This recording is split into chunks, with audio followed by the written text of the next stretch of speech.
महामंडल विधान के दिव्य क्षेत्र से पावन बरगणाओं के साथ पुण्य संचित अभिशिक्षित पूज्य गुरुदेव के आशीर्वाद और उनकी तपा साधना से उत्पन्न ऊर्जा से अभिसिंचित इस पांडाल से आज का यह विश्व प्रसिद्ध लोकप्रिय कार्यक्रम शंका समाधान आप सबके सामने प्रस्तुत है। हम सब अपनी अपनी शंकाओं का समाधान पूज्य गुरुदेव से प्राप्त करें। आप सब लोग अपने हाथों का एक बार श्रीफल बना करके ऊपर करें और हम पूज्य गुरुदेव के श्री चरणों में निवेदन करेंगे कि हे गुरुवर, हम सबकी शंकाओं का समाधान करके हमारे जीवन में विकास का, उन्नति का मार्ग प्रशस्त करें। आप मेरे साथ दोहराएंगे, हे गुरुवर नमोस्तु नमोस्तु नमोस्तु। मैं परम पूज्य मुनि श्री संधान सागर जी महाराज के श्री चरणों में नमोस्तु अर्पित करते हुए निवेदन कर रहा हूं कि आज के इस शंका समाधान के सत्र को संचालित करें, विधिवत प्रारंभ कराएं। पूज्य मुनि श्री नमोस्तु। चलते हैं संस्कार धानी के इस विशाप मंडल में गुरुवर के चरणों में। आज का यह शंका समाधान का सत्र, जहां नित नए गुरुवर के आशीर्वाद से नए नए आयाम हो रहे हैं और निश्चित रूप से बहुत ऊंचाइयों को छू रहे हैं, ऐसे आज इस शंका समाधान के सत्र को अपन प्रारंभ करें। और प्रथम प्रश्न के लिए मैं बुला रहा हूं संचय जी जैन जबलपुर। वे अपना प्रश्न गुरु चरणों में करेंगे अपने साथियों के साथ में, और उसके बाद में तैयार रहेंगे ऋषभ जी जैन एसडीएम साहब।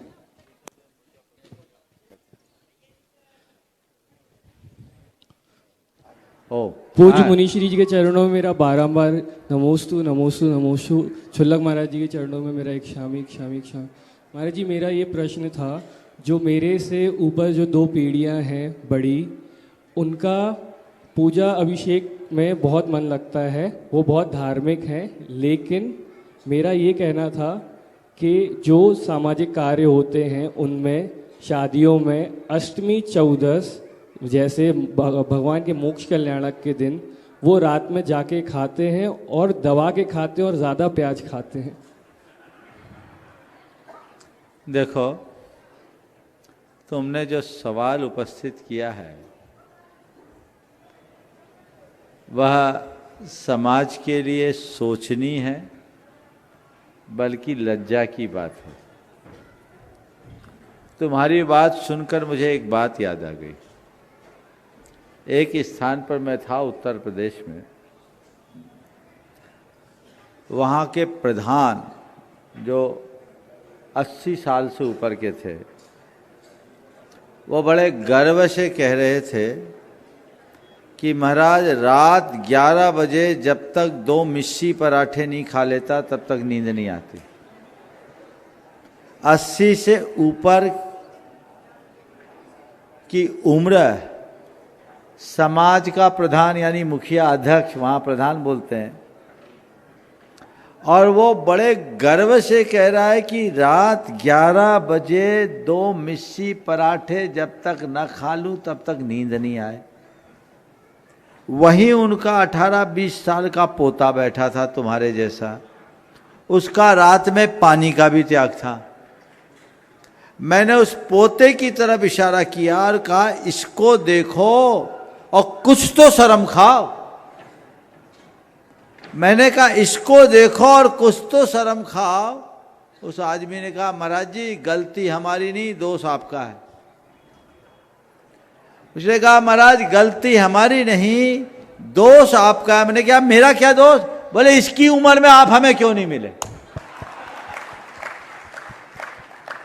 बंधुओं, बात केवल हंसने की नहीं है, समझने की है। आज के हमारे बड़े बुजुर्ग युवाओं को कोसते हैं, नई पीढ़ी पर दोषारोपण करते हैं, नई पीढ़ी नहीं सुनती नहीं सुनती नहीं सुनती। जब कभी भी ये बात आती है तो मुझे लगता है ये सही आरोप नहीं है, बल्कि अपनी दुर्बलता को दूसरों पर थोपने की कुचेष्टा है। जो लोग ये कहते हैं कि नई पीढ़ी भटकी हुई, मैं उनसे पूछता हूं तुम कितने राह पर हो? आप बच्चों से जो चाहते हैं वैसा आदर्श अपने जीवन में क्यों नहीं उतार पाते? कितनी लज्जा की बात है जब एक युवा कह रहा है कि हमारे समाज के बड़े बुजुर्ग जो रोज पूजन अभिषेक करते हैं, गुरुओं को आहार देते हैं, उनके आचार विचार में इतनी विकृति है, उनके खान पान में इतनी विसंगति है, आखिर कहां जाएंगे? आचार शुद्धि के अभाव में धर्म नहीं पनप सकता। सबको गांठ बांध करके रखना चाहिए। और वे लोग जो गुरुओं से जुड़े हैं, हम लोगों का कमंडल लेकर के चलते हैं, हमारे आगे पीछे घूमते हैं, उनकी तो ये नैतिक जिम्मेदारी है। कहां जा रहे आप? ये बहुत बड़ा भटकाव है। आप बच्चों में बदलाव लाना चाहते हैं, शुरुआत स्वयं से कीजिए। मैं अक्सर कहता हूं, बच्चे वे नहीं करते जो हम कहते हैं, बच्चे वे नहीं करते जो हम कहते हैं, बच्चे वही दोहराते हैं जो हम करते हैं। आप जो करेंगे बच्चे वही दोहराएंगे। ये तो बहुत अच्छा लग रहा है इस तरह के युवा के मुख से सवाल देखकर। ये गुरुओं के संपर्क और संसर्ग का सही लाभ उठा रहा है। और मेरा मानना है जितने हमारे बड़े बुजुर्ग लोग हैं ना, वे धर्म को केवल ढोते हैं, और युवा अगर धर्म को समझ ले तो धर्म को ढोता नहीं, वो धर्म को जी कर दिखाता है। हमें जीना सीखना चाहिए, उनसे प्रेरणा लेना चाहिए। और बड़े बुजुर्गों से भी मैं कहूंगा, धर्मी होने का लेबल लगाने से तुम्हारा उद्धार नहीं होगा। धर्म जब तुम्हारे हृदय में अंकित होगा तब तुम्हारा उद्धार होगा।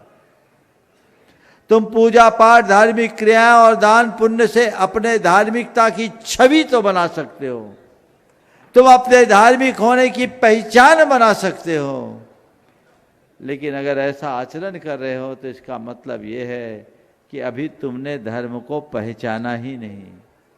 बदलाव लाइए, शुरुआत कीजिए। अगर आप जैन हैं तो आपको अपनी मौलिकता को मेंटेन करना जरूरी है।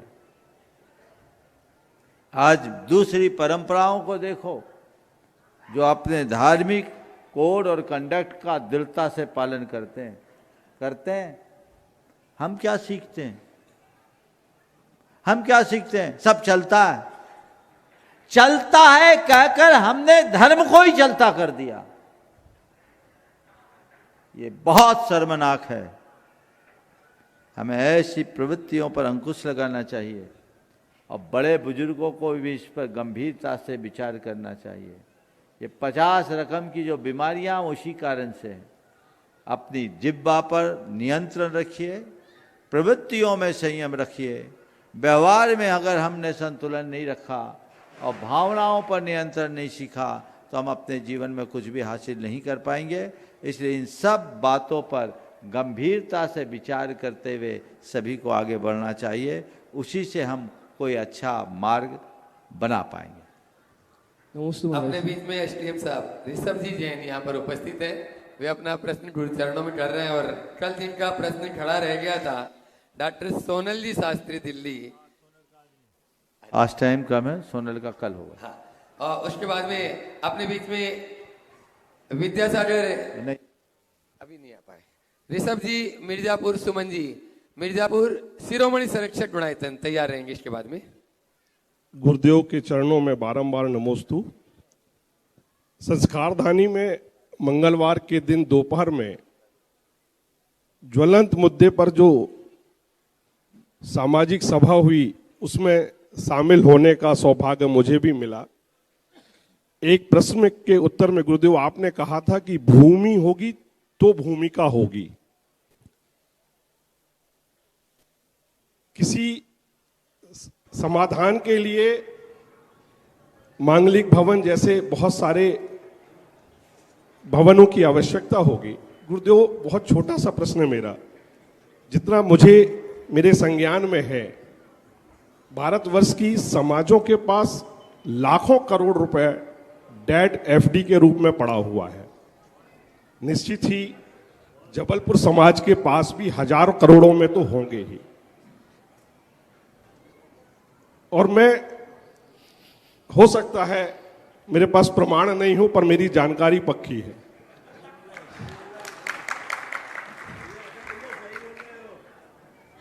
गुरुदेव, बहुत सारे प्रकल्प बन सकते हैं अगर हमारे, अच्छा, ये पैसा वो है जो हमारे पूर्वज सदुपयोग नहीं कर पाए हैं, तभी तो वो किसी न किसी एफडी के रूप में पड़ा हुआ है।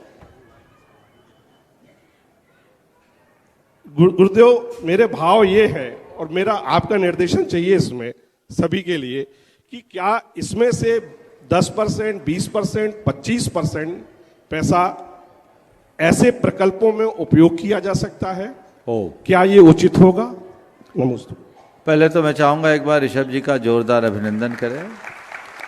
ये एक अधिकारी बाद में अच्छे श्रावक पहले हैं, और जब मैं किसी अधिकारी को श्रावक के रूप में देखता हूँ मेरा मन गदगद हो जाता है। इनके संस्कार बोल रहे हैं और ये विधान का भी आनंद ले रहे हैं, और ये बहुत ही देश के लिए, समाज के लिए गौरव का विषय है कि परम पूज्य गुरुदेव की कृपा से आज लगभग सभी अधिकारी सुश्रावक की भूमिका में जीने लगे हैं। और ये तो आपके जबलपुर के विद्यासागर संस्थान के ही प्रोडक्ट हैं और समाज का गौरव बढ़ा रहे हैं। गुरुदेव की सुदीर्घ दृष्टि का ये एक सुंदर प्रमाण बन करके उभरे हैं। बहुत बहुत आशीर्वाद। आपने जो सवाल उठाया वो बहुत ही प्रासंगिक सवाल है और समाज को इस पर गंभीरता से विचार करना चाहिए। मैं आपके सवाल के संदर्भ में 4 बातें कहूँगा। यद्यपि मैं इस बात को कई बार इस मंच से रख चुका हूँ, लेकिन पुनः आज इसे दोहरा रहा हूँ क्योंकि इसकी बहुत ज़्यादा ज़रूरत है। सबसे पहले तो हमारे समाज के जितने भी ट्रस्ट हैं, संस्थान हैं, उनके पदाधिकारियों को चाहिए कि अपनी सारी परिसंपत्तियों को डिजिटलाइज कराए, दस्तावेजों का दुरुस्तीकरण करे। राजस्व से जुड़े जितने भी अधिकारी आप जैसे मेरे पास आते हैं वो इस विषय में बहुत चिंता व्यक्त करते हैं, और अगर आपने आज समय रहते इन्हें नहीं संभाला तो कल ये चीज़ें खुर्द बुर्द हो जाएगी, आपकी नहीं रह पाएगी, एक बहुत बड़ी धरोहर आपके हाथ से चले जाएगी। तो एक संदेश मैं देना चाहता हूँ पूरे देश के लोगों से कि जो भी जिस ट्रस्ट से जुड़े हैं, आपके कंधों पर बहुत बड़ी बागडोर सौंपी गई है। आप अपने सारे दस्तावेजों को दुरुस्त करें।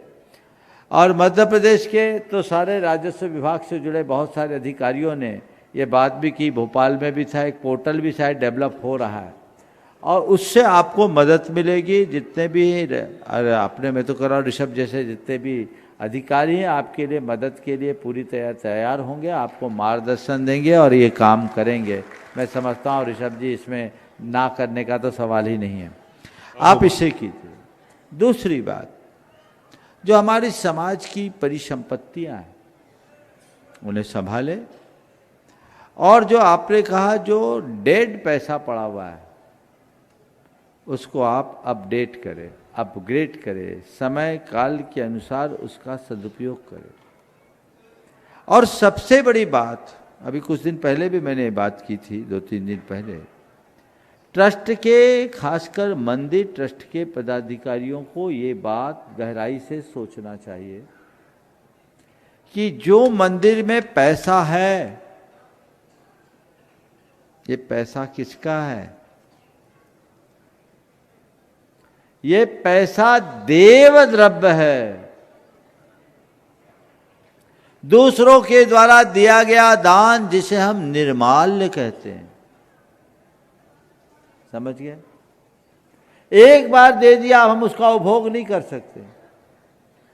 तो जो हमारे पास देव द्रव्य है उसका उपयोग उसी कार्य में होना चाहिए जिस उद्देश्य से उसे दिया गया।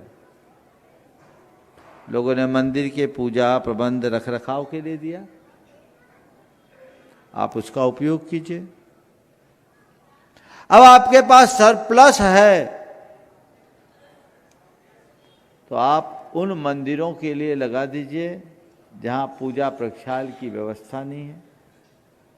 उस द्रव्य का उपयोग वहां कर लीजिए जहां मंदिर की जरूरत है, लेकिन लोग खुद के पैसे से मंदिर बनाने में समर्थ नहीं है, वहां कीजिए। ये देव द्रव्य के विनियोजन की बात है। केवल आप बैंक बैलेंस बढ़ा रहे हैं तो उससे झगड़ा और फसाद ही बढ़ेगा और आप पाप के भागीदार बनेंगे, उसका सद्व्यय नहीं हो सकेगा। सदुपयोग होना चाहिए, सही दिशा में सही कार्य में उन्हें लगाने का प्रयत्न करना चाहिए। अन्य जो पैसा है, हमारे बहुत सारी ऐसी प्रॉपर्टीज है जो पारमार्थिक भाव से लोगों ने दिया, उनका उपयोग पारमार्थिक कार्यों में करना चाहिए, केवल संचित करके रखना नहीं चाहिए। मैं तो आपसे एक ही बात कहता हूं, हमारे भगवान अपरिग्रही हैं, मंदिर को भी अपरिग्रही बना के रखो। जब तक तुम्हारी आस्था और श्रद्धा है, भगवान की पूजा होते रहेगी, और आस्था और श्रद्धा समाप्त हो जाने के बाद पूजा की भी जरूरत नहीं रहेगी। इसलिए कितना अच्छा हो एक नई सोच लेकर आए, हर ट्रस्ट के लोग, हर मंदिर कमेटी के लोग देखें कि हमारी संपत्तियों की वास्तविकता क्या है, इसका कितना हम उपयोग कर सकते हैं और समाज के पारमार्थिक कार्यों में हम उनका कहाँ विनियोजन कर सकते हैं, उसे कर दे तो बड़ा लाभ होगा। और अभी भी आपके पास अवसर है, आज आप अपने संपत्ति को कहीं नियोजित करोगे, कहीं इन्वेस्ट करोगे, तो कल अपने आने वाली पीढ़ियों को एक बहुत बड़ा बैंक छोड़ करके जाओगे। एफडीआर रखने का कोई मतलब नहीं है और बहुत बड़ी जागीर बढ़ाने की भी कोई जरूरत नहीं है, सदुपयोग करने की आवश्यकता है। बहुत अच्छा हो कि मंदिर और समाज के जितने भी ट्रस्ट हैं उनके पदाधिकारी मिल बैठ करके इस पर विचार करें। मैं तो कहता तुम्हारे मंदिर में पैसा है, तुम खर्चा कर दो, अपने मंदिर में सोना जड़ दो, उसके बाद क्या करोगे? आवक तो रोज जारी है, खर्चा लिमिटेड है, तो उसका तो उपयोग करो।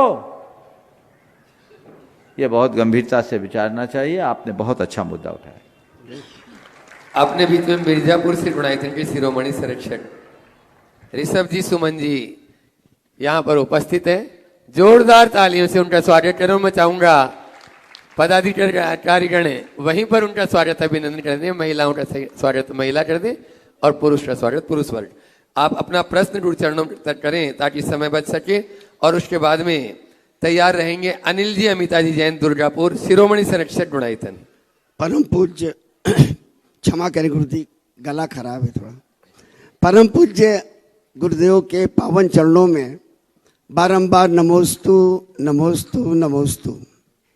मुनिवर श्री संधान सागर महाराज जी के चरणों में नमोस्तु एवं विराजित मुनिराजों के छुल्लक महाराजों के चरणों में इच्छामी। गुरुदेव एक पुस्तक के माध्यम से आचार्य विद्यासागर महाराज जी की एक लाइन पढ़ी थी जिसमें उन्होंने लिखा था कि सिद्धांत जब गाढ़ा होने लगता है, गाढ़ा करते रहो तो अपने आप समर्पण हो जाता है। तो हे भगवान हमें ये बताएं कि अपने सिद्धांत को हम गाढ़ा कैसे करें। बहुत अच्छी बात है। श्रद्धान को गाढ़ा कैसे बनाए?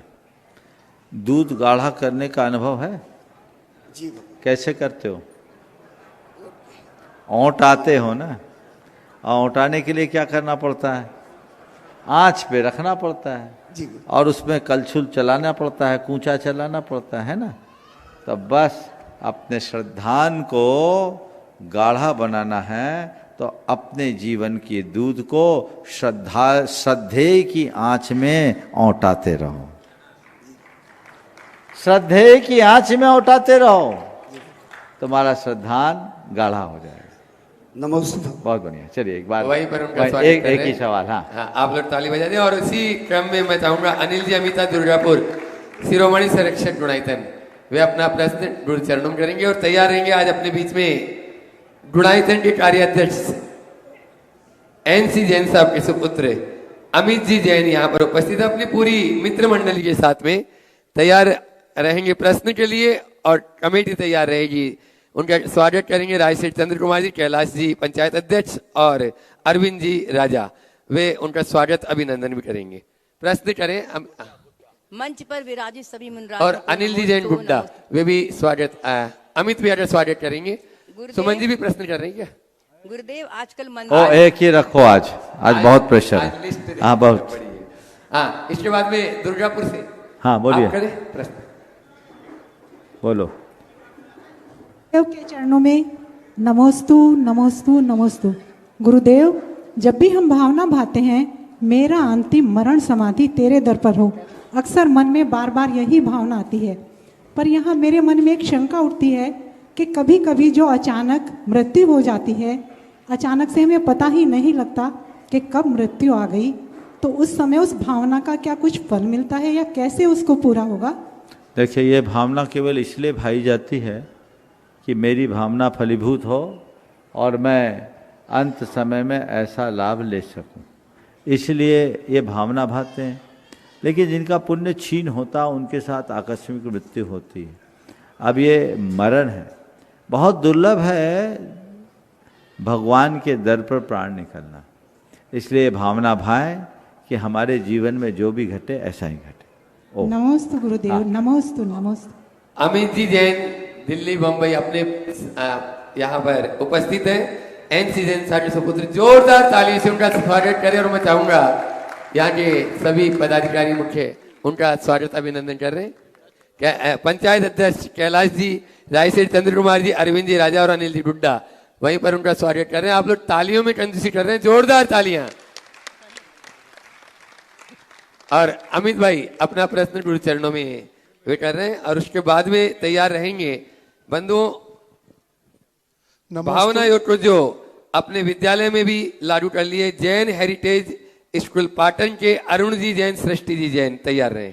नमोस्तु नमोस्तु नमोस्तु। महाराज जी, महाराज जी प्रश्न अभिषेक भैया पूछेंगे, बट मैं बता देता हूँ हम पांचों छह जू जैन मंदिर जो आपने सुना होगा, जो हम वहाँ बनाने की कोशिश कर रहे हैं, तरुण जी प्रभात जी सब मिलके एक यूनिक एक मंदिर जो बनाने की कोशिश है, तो उसके लिए एक आपका आशीर्वाद भी चाहिए।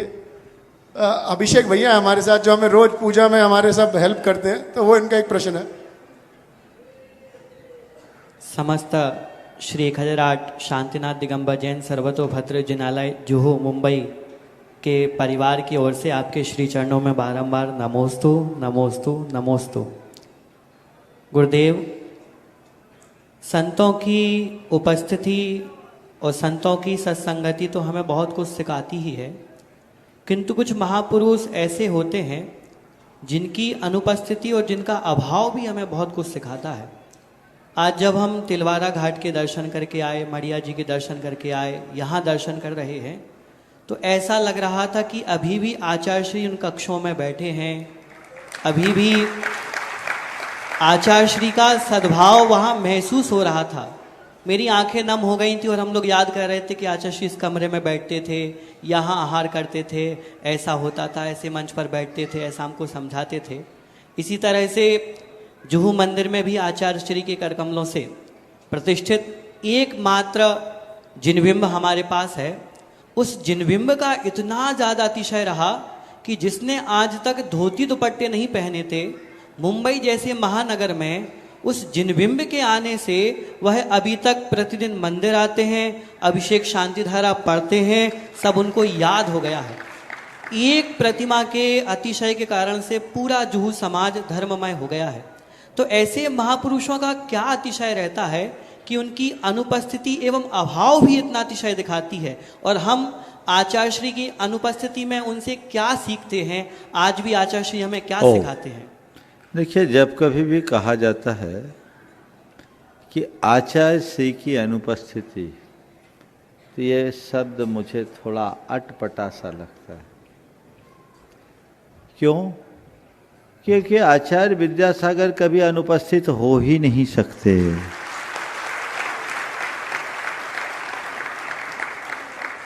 वो सदा विद्यमान है, सनातन है, शाश्वत है।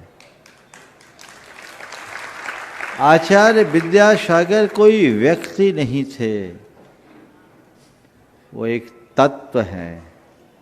व्यक्ति का जन्म और मरण हो सकता है, तत्व तो अजर अमर अविनाशी होता है।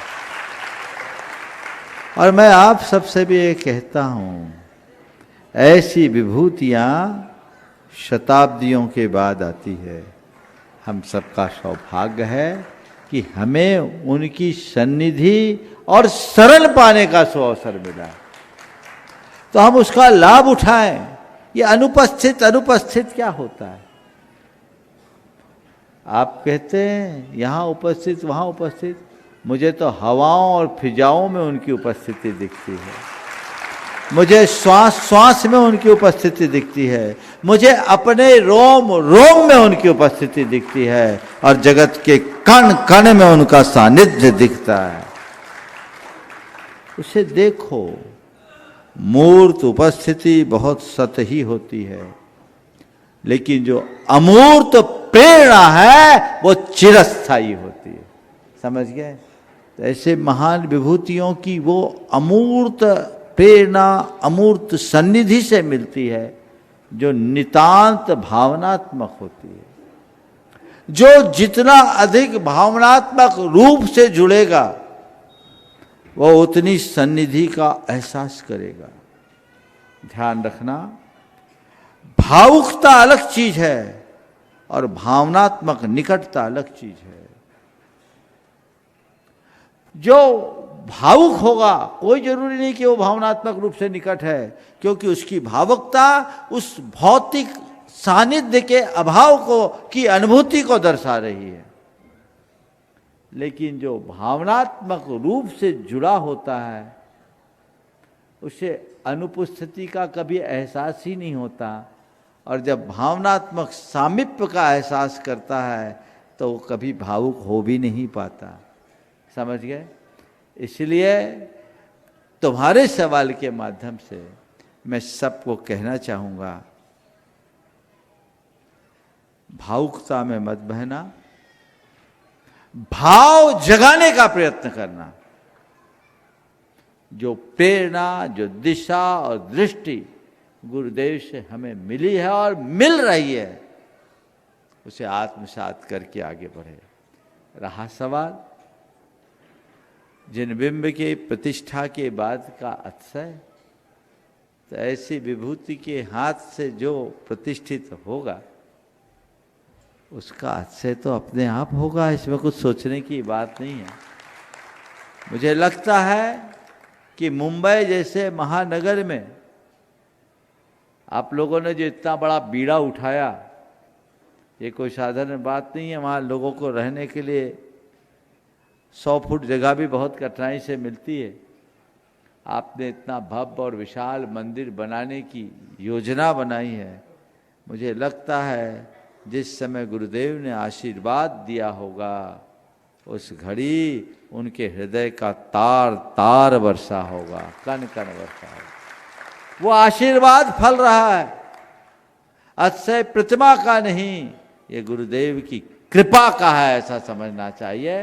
और समाज को उसके प्रति सदैव कृतज्ञ बने रहना चाहिए। बहुत बहुत आशीर्वाद। नमोस्तु महाराज, नमोस्तु महाराज। बनो भावना योग को जन जन तक पहुंचाना है और पूरे विश्व को स्वस्थ बनाना है। तन मन केवल चेतन सबको स्वस्थ करने के लिए भावना योग निश्चित रूप से कारगर है। और उसी भावना योग को अपने विद्यालय में भी जो प्रतिदिन करा रहे हैं, ऐसे अरुण जी, सृष्टि जी जैन, जैन हेरिटेज स्कूल पाटन, वे अपने ही मुझसे और बता रहे हैं, वे अपना प्रश्न अपनी बात।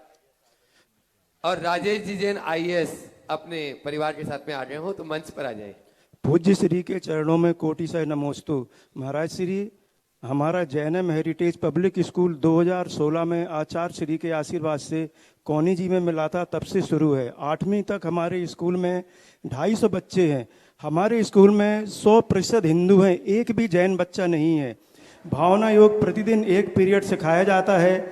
50% बच्चों को नमोकार मंत्र आता है। 90% बच्चे नॉनवेज हैं। मैं आपके चरणों में विनती कर रहा हूं, उनको कैसे शाकाहार बनाए जाए, हम क्या करें सभी बच्चों के साथ, हमें ऐसा आप निर्देश करें। नमोस्तु गुरुवर, नमोस्तु। बहुत ही प्रसन्नता का विषय है कि आप अपने विद्यालय में नियमित भावना योग करा रहे हैं। मैंने अभी झलक देखी। निश्चित ये बच्चों को आप डेली कराते हैं और बच्चे रुचि से करते जी हैं। महाराज जी, बहुत रुचि से करते। 5 बच्चों का उनका क्रोध खत्म हो गया। मैं उनका आपको वीडियो क्लिप दिखाऊंगा महाराज। बहुत सुंदर। तो ये उनके परिवार तक पहुंचा और ये इस तरह की क्लिप्स मैं सबसे कहता हूँ पूरे देश में फैलाएं। अन्य विद्यालयों में भी इसका संचालन हो तो बहुत बड़ा बदलाव आएगा। जहाँ तक शाकाहारी बनाने का प्रयास करने की बात है, बहुत अच्छी भावना है। हम इसे धार्मिकता से जोड़ने की जगह आहार विज्ञान से जोड़े और बच्चों के हृदय में संवेदना जगाने की कोशिश करें। अगर ये दोनों दृष्टियां हम लेकर के चलते हैं तो बच्चों का शाकाहार के प्रति रुझान बढ़ेगा और उनके परिवार को भी किसी भी प्रकार की आपत्ति नहीं होगी। धीरे धीरे आप खान पान के प्रति हमारा क्या दृष्टिकोण होना चाहिए, आहार विज्ञान कैसा होना चाहिए, ये बात बच्चों को अच्छे से समझाने की कोशिश करें। बहुत बड़ा बदलाव घटित हो सकता है। नमोस्तु महाराज जी, नमोस्तु नमोस्तु। ब्रह्मचारिणी भावना दीदी, हाँ ब्रह्मचारिणी भावना दीदी उपस्थित है। वे अपना प्रश्न गुरु चरणों में कर रहे हैं, वहां माइक पहुंचाएं। और उसके बाद में आज अपने बीच में आचार्य विद्यासागर प्रबंध विज्ञान संस्थान के अध्यक्ष राजेश जी जैन यहाँ पर उपस्थित नहीं आए, नहीं हुए तो पहले अमित जी पड़रिया तैयार रहेंगे अपनी पूरी टीम पंचायत के साथ में। द्वि मुनिराज के चरणों में शतशत नमोस्तु। महाराज जी, आज बाई जी का समाधि दिवस है। जब हम आपके प्रवचन सुनते थे और सुनकर हम जब वापस बाई जी के पास आते थे तो हम बाई जी से मैं कहती थी कि बाई जी महाराज जी के बहुत अच्छे प्रवचन है, सुनने में मन भी अच्छा लगता है। तो बाई जी हमेशा यही कहती थी कि बेटा मेरे को खुशी यही है कि कम से कम तू महाराज जी के प्रवचन रोज सुना करती है, लेकिन सुनने के बाद अपने जीवन में आचरण में उतारना है, तभी उस प्रवचन सुनने की सार्थकता है, नहीं तो नहीं। तो महाराज जी हम अपने जीवन को ऐसा कैसे सरलमय और आचरणमय हम बनाए, कृपया आप मार्गदर्शन दीजिए। देखिए, आपने अभी बाई जी का उल्लेख किया। बाई जी, मणि बाई जी हमारे संघ में बहुत ही महत्वपूर्ण भूमिका निभाती रही। ब्राह्मी विद्या आश्रम की संचालिका के रूप में उन्होंने जो कार्य किया वो अविस्मरणीय है। आज जितनी बड़ी बड़ी आयरिकाएँ और इतनी सारी बहनें इन सब के व्रतों के पालन से लेकर मोक्ष मार्ग को प्रशस्त कराने में अगर योगदान रहा है तो 2 बाई जी रही, रत्ती बाई जी और मणि बाई जी, और दोनों की उत्तम समाधि हुई है। ये निश्चित उनके पूरे जीवन की सेवा का सुफल है। गुरुदेव की बड़ी कृपा रही और इनने अपना पूरा जीवन गुरुदेव के प्रति समर्पित रखा। आज उनका आपने कहा समाधि दिवस है। ऐसे मौके पर हमें ऐसे लोगों को याद करके उनके आदर्शों को अपनी प्रेरणा बनाना चाहिए।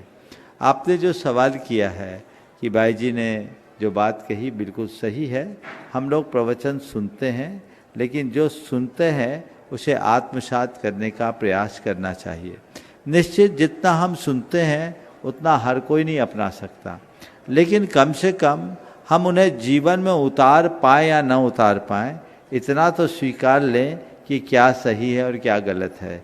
एक हल्की सी हैमरिंग भी अगर हमारे मन मस्तिष्क पे होती है, हृदय पे कंपन प्रकट होता है, तो वो हमारे जीवन में बहुत बड़ा बदलाव कर सकता है। ये प्रयास करना चाहिए। बहुत बहुत आशीर्वाद। नमस्ते महाराज। अगले प्रश्नकर्ता को मैं बुलाऊं उससे पूर्व आज जबलपुर के इतिहास में गुरुवर के आशीर्वाद से कुछ ऐसा घटित हुआ। क्या घटित हुआ वो अमित जी अपने मुख से बता रहे हैं, जिसको सुनकर निश्चित रूप से आप सभी और जैन धर्म की पताका यह और आगे तक जाएगी और निश्चित लहराती रहेगी। आज दिगंबर जैन पंचायत और संपूर्ण समाज के साथ में अमित जी पड़रिया यहाँ पर उपस्थित है, अपनी बात गुरु चरणों में कर रहे हैं और उसके बाद में अगले प्रश्नकर्ता को बुलाएंगे। सर्वप्रथम तो आज ब्राह्मी विद्या आश्रम की संचालिका मणिबाई जी का समाधि संलेखना दिवस है, तो उनके चरणों में समग्र जैन समाज प्रणाम निवेदित कर रही है। और महाराज श्री जी, एक चर्चा आपके पास तक आई, एक कुरीति ने जो इस संस्कार धानी जबलपुर को झकझोर करके रख दिया था, वो बात आपके कानों तक पहुंची। और जैसे ही वो जिज्ञासा आपके कानों तक पहुंची, आपका सिंहनादी स्वर इस मंच से उद्घोषित हुआ कि अब इस संस्कार धानी जबलपुर को कुरीति मुक्त करना है। और पूज्य मुनिवर के आह्वान पर आज दोपहर 3 बजे संपूर्ण संस्कार धानी एक साथ गुरु चरणों में एकत्रित हुई। वो कुरीति जिसने पूरे भारतवर्ष के लोगों को इस समय जकड़ रखा है। हम अपने मांगलिक कार्यक्रम मल्टी कॉजन जगह पर करने लगे हैं, बारात घर में करने लगे हैं। हम शादियां दिन की छोड़ करके रात में करने लगे हैं। हर परिवार, हर व्यक्ति इस बात को लेकर के अंदर से मर्माहत था, लेकिन इस बात का बीड़ा उठाने कोई तैयार नहीं था कि कौन इस बात की अलग जगाएगा, कौन अपने सिंहनादी स्वरों से इस भारतवर्ष की जैन समाज को जगाएगा। तो वो आज काम किया मुनिवर श्री प्रमाण सागर जी महामुनिराज ने, जिनके क्रांतिकारी उद्बोधन ने आज समाज में ऐसी चेतना ला करके खड़ी कर दी कि हर आदमी आज उत्साहित होकर के बस एक ही बात कह रहा था कि मुनिवर प्रमाण सागर जी ने आज अंतस के द्वार खोल दिए हैं, हमारी आंखों पर पड़ा हुआ पर्दा खोल दिया है। आज जबलपुर संस्कार धानी मुनिवर श्री प्रमाण सागर जी की प्रेरणा पाकर के 2 संकल्पों के लिए संकल्पित हुई है। पहला संकल्प जो मुनिवर श्री प्रमाण सागर जी के सानिध्य में लिया गया कि अब इस संस्कार धानी जबलपुर में वैवाहिक कार्यक्रम दिन में ही संपन्न होंगे और रात्रि में होने वाले कार्यक्रमों में संस्कार धानी जबलपुर जैन समाज सहभागिता दर्ज नहीं कराएगी। और दूसरा सबसे बड़ा निर्णय पूज्य मुनिवर श्री प्रमाण सागर जी के सानिध्य में हुआ। बड़ा कठिन था उस विषय को लोगों के बीच रख पाना, लेकिन मुनिवर प्रमाण सागर जी ने अपनी सरल सहज सुबोध भाषा के माध्यम से जिस तरह से हर व्यक्ति के अंदर तक उस बात की गहराई को पहुंचा दिया, यहां बैठा एक एक व्यक्ति मुनिश्री की बात सुन करके हाथ उठा करके यही कह रहा था कि आज तक हम लोग गलतियां करते आए हैं, आगे से दोबारा हमारे परिवार में, हमारी समाज में ये गलती दोहराई नहीं जाएगी। मुनिश्री के सामने जो दूसरा सबसे बड़ा निर्णय आज लिया गया है, वो निर्णय लिया गया है कि जैन समाज के वैवाहिक कार्यक्रम मल्टी कॉजन होटलों में, बारात घरों में अब नहीं किए जाएंगे। और ऐसे स्थान पर समाज का कोई भी व्यक्ति अगर वैवाहिक कार्यक्रम करता है तो समाज का कोई भी व्यक्ति उसमें जाकर के सहभागिता दर्ज नहीं करेगा, ना ही ऐसे कार्यक्रमों को अटेंड करेगा। आज हमारे बीच दिगंबर जैन पंचायत सभा ने ये सारे निर्णय पारित किए हैं। अध्यक्ष कैलाश चंद जी हमारे बीच उपस्थित हैं। गुरुवर के चरणों में नमोस्तु। आज जबलपुर जैन संस्कार धानी को बड़ा हर्ष और उल्लास के साथ गुरुओं के वचनों में जो आज तेज और प्रभावना पूरे जबलपुर जैन समाज के प्रति पड़ी है, वह जागृति हम गुरुवर शीघ्र से शीघ्र अपने पंचायत सभा में यह नियम पास कर समस्त मंदिर और जिनालयों में इसका प्रचार करके और जगह जगह ये पत्र चिपका दिए जाएंगे। और मैं गुरुवर बहुत बहुत यह उमंग और उत्साह के साथ, क्योंकि ये सूर्योदय जो आज इस जबलपुर में हुआ है वह समाज पूर्ण समर्पित है और आपके वचनों का पालन करने के लिए हम सब एकजुट होकर पूरी जबलपुर जैन संस्कार धानी आपके वचनों का पालन करने की पूर्ण कोशिश करते हुए आगे बढ़ेंगे। नमोस्तु गुरुवर। और महाराज श्री जी, जो प्रस्ताव आज पारित हुआ है आपके चरणों में, उसमें स्पष्ट यह उल्लेख कर दिया गया है कि जिस स्थान पर एक ही जगह पर शाकाहारी किचन और मांसाहारी किचन अलग अलग बिल्डिंग में भी होंगे तो ऐसे स्थान को शाकाहारी नहीं माना जाएगा। ऐसे स्थान पर शादी विवाह बिल्कुल वर्जित किए जाएंगे। और ये संदेशा महाराज श्री जाते जाते देर नहीं लगी, 3-4 दिनों से यहाँ चर्चा हो रही थी। भोपाल समाज ने इस चर्चा को मूर्त रूप भी आज दे दिया है और वहां पर एक बड़े शादी विवाह के लिए मांगलिक भवन के लिए 10 करोड़ रुपए की राशि से वहां की पंचायत निर्माण भी करने जा रही है। पंकज सुपारी भोपाल अध्यक्ष ने यह समाचार आपके चरणों में भेजा है और आशीर्वाद मांगा। बहुत बहुत अच्छी बात अभी आप सबके बीच रखी गई। बंधुओं, जबलपुर शहर संस्कार धानी के नाम से अपनी पहचान बनाए हुए है और मुझे एक कहने में बड़ी प्रसन्नता है कि जबलपुर का केवल नाम से संस्कार धानी नहीं है, संस्कारों का प्रवाह आज भी अविच्छिन्न बह रहा है।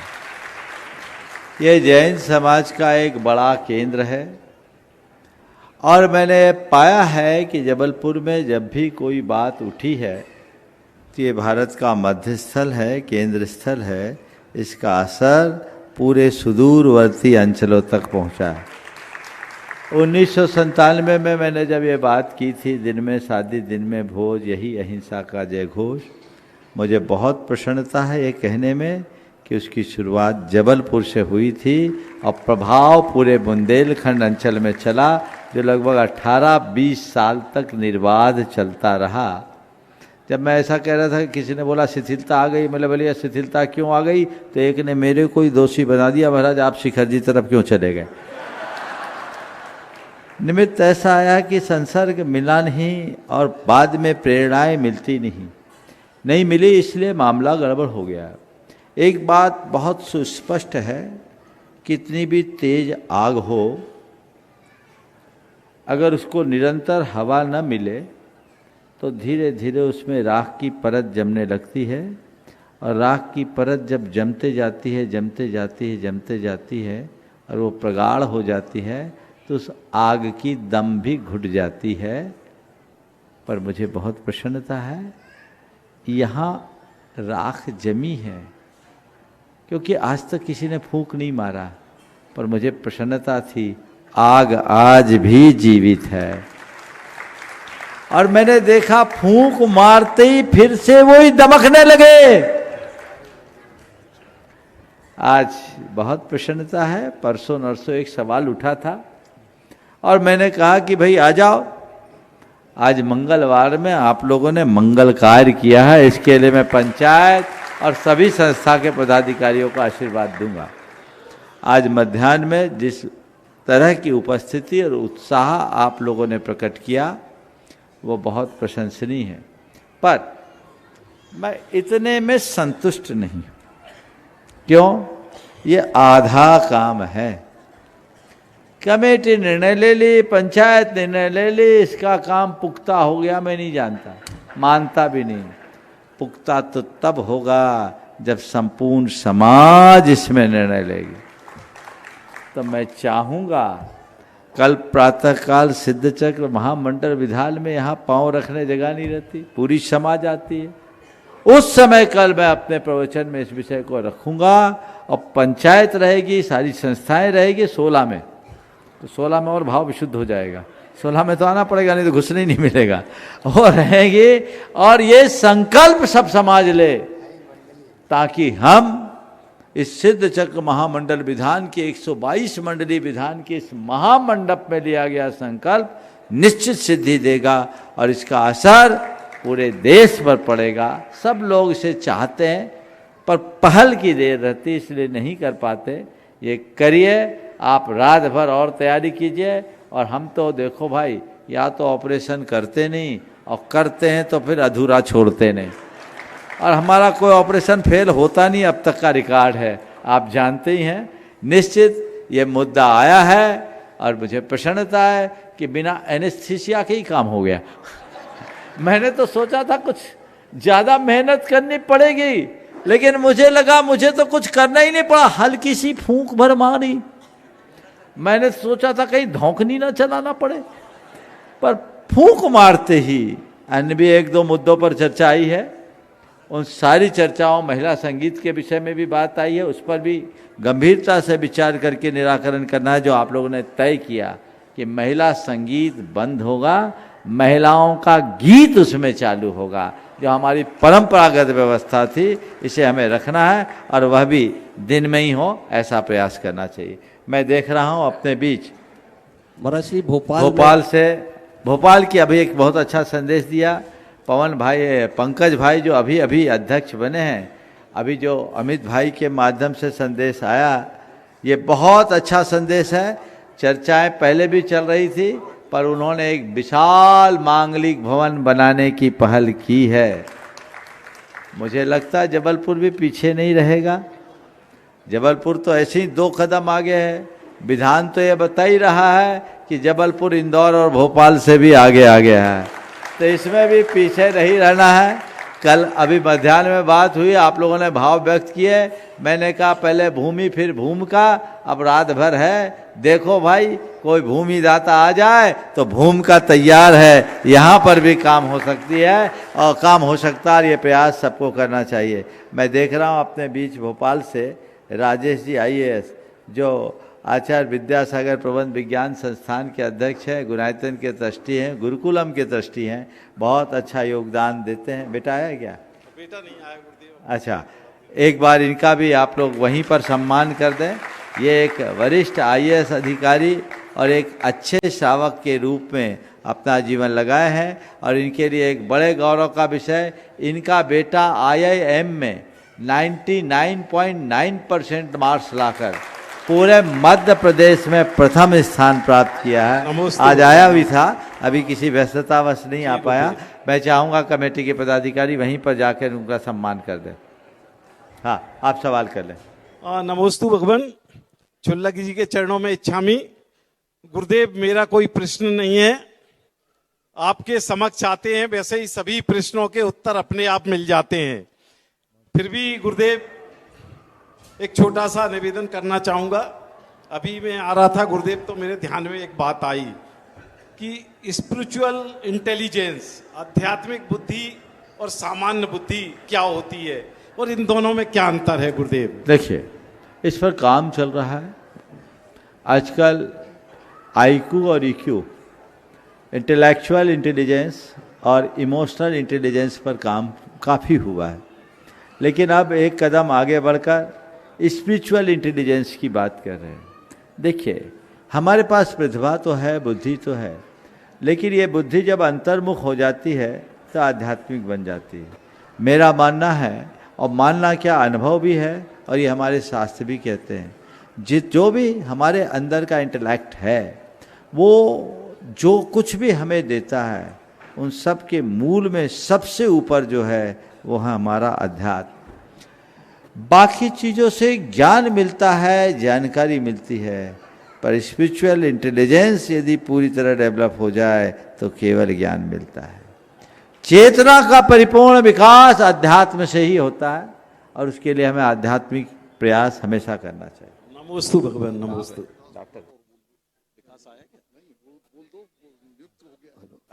अपने बीच में अपोलो अस्पताल के डॉक्टर अभिषेक जी जैन यहाँ पर उपस्थित हैं, प्रमुख। हाँ, वे अपना प्रश्न गुरु चरणों में कर रहे हैं, वहां तक माइक पहुंचा है। उसके बाद बाबा बेटिया जबलपुर तैयार रहेंगे। समय कम है, थोड़ा सा शीघ्रता करेंगे। नमस्ते महाराज जी। महाराज जी, मैं हॉस्पिटल में क्रिटिकल केयर मेडिसिन में कंसल्टेंट हूँ। तो मेरा प्रश्न ये है कि जैसे हम किसी मरणासन मरीज के लिए काउंसलिंग करते हैं कि आपका पेशेंट सिक है, कि आपका पेशेंट को हम बचा नहीं पा रहे हैं, हमने अपना सारा प्रयास कर लिया है, तो उसके लिए हमें जैन होने के हिसाब से कुछ बहुत अच्छा करना चाहिए क्या? देखिए, कोई भी पेशेंट आता है तो ये तो आपके मेडिकल का एथिक्स भी कहता है कि आप पेशेंट के साथ साथ उनके जो अटेंडेंट है उनको भी संतुष्ट करें। संतुष्ट करना आपकी जिम्मेदारी है। उन्हें आप वास्तविकता का बोध कराते हुए थोड़ी आध्यात्मिक प्रेरणा भी दीजिए। सबसे पहले जब पेशेंट आए तो उनसे कहिए कि हम अपना जो वेस्ट होगा वो देंगे, वेस्ट से वेस्ट देंगे, हम पूरा एफर्ट कर रहे हैं, पर आप सब मानिए हम डॉक्टर हैं, हम भगवान नहीं हैं। भगवान से प्रार्थना कीजिए, आप अपनी तरफ से भी और उनसे भी कहिए, मैं भगवान से प्रार्थना करता हूँ कि पेशेंट को ठीक कर सकूँ, और आप भी भगवान से प्रार्थना करें कि भगवान हमें ऐसी शक्ति दें कि मैं पेशेंट को ठीक कर सकूँ। साथ ही लोगों को ये भी बताइए कि हम अपने जीवन के प्रति जागरूक तो रहें पर मोह न करें, अपने अध्यात्म को समझे, अपने आत्मा को समझे। अगर पेशेंट की पोजीशन क्रिटिकल दिख रही है तो उनके अटेंडेंट को पहले ही से बोल दीजिए कि देखो भाई, इनके साथ हम चिकित्सा कर रहे हैं, आप इनकी आत्मा की चिकित्सा का भी प्रबंध कीजिए, इनके धर्म ध्यान का भी आप वातावरण बनाइए, भगवान का नाम इनसे जपवाइए जिससे इनका कल्याण हो सके। तो ये ज़्यादा बेहतर होगा, उससे पेशेंट का कल्याण भी होगा। और साथ में यदि पेशेंट ठीक पोजीशन में है तो सचेत है तो आप भावना योग को भी अपनी चिकित्सा का अंग बना सकते हैं। धन्यवाद। नमस्ते महाराज। बाबा बेतिया जबलपुर, वे अपना प्रश्न गुरु चरणों में कर रहे हैं। उसके बाद में उप जेल अधीक्षक वर्मा जी यहाँ पर उपस्थित हैं, वे गुरु चरणों में अपना प्रश्न करेंगे। हाँ बाबा। वर्तमान श्रमण संस्कृति के श्रेष्ठतम श्रमण और समाज को अपने समाधान से चमत्कृत कर देने वाले पूज्यव्रत प्रमाण सागर जी महाराज के चरणों में सत्सत नमोस्तु, सत्सत नमोस्तु। पूज्य मुनिवर, टीवी में एक विमर्श के दौरान धर्म और इतिहास पर चर्चा चल रही थी, तो एक इतिहासकार ने ऐसा कहा कि जिन धर्म जो है वो कर्म सिद्धांत पर आधारित है, इसलिए भगवान की अवधारणा जैनों में नहीं है। तो मुझे कुछ भ्रम हुआ, ये शंका मेरे मन में आई कि क्या ये सत्य है, भगवान की अवधारणा हमारी परंपरा में नहीं है? उन्होंने जो कहा है वो आंशिक रूप से सत्य है। जैन धर्म में भगवान की अवधारणा तो है, लेकिन जो भगवान जगत में अवधारित है वैसे भगवान की अवधारणा नहीं। जैन धर्म भगवान को मानता है पर अनादि सिद्ध परमात्मा को नहीं मानता। जैन धर्म में ऐसे भगवान की कोई अवधारणा नहीं है जो जगत का कर्ता हो, जगत का पालक हो, जगत का संहारक हो, जिसके माध्यम से हमारा उत्थान पतन होता हो, जो हमें पुरस्कृत और दंडित करता हो, जो हमारा पोषण और संहार करता हो। ऐसे भगवान की नहीं। हम भगवान को मानते हैं, भगवान के कर्तृत्व को नहीं मानते। जैन धर्म कहता है आत्मा से भिन्न कोई परमात्मा नहीं है, अप्पा सो परमाप्पा। हर इंसान, हर प्राणी अपने आप में परमेश्वर है, अलग से किसी परमेश्वर की कोई सत्ता नहीं। इंसान ही ईश्वर है, प्राणी ही परमेश्वर है। ये जैन धर्म की मान्यता है, इसलिए उन्होंने जो बात कही यथार्थ कही।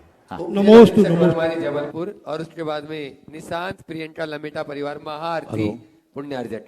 गुरुवर के चरणों में सत सत नमन। मैं सहायक जेल अधीक्षक के पद से सब जेल वाराणसी से अभी 30 नवंबर को सेवानिवृत्त हुआ हूँ।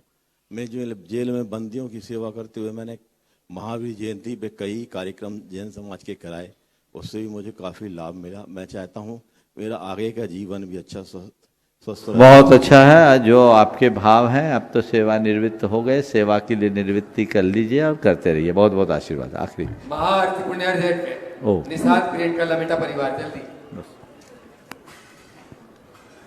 बोलिए। नमोस्तु महाराज श्री।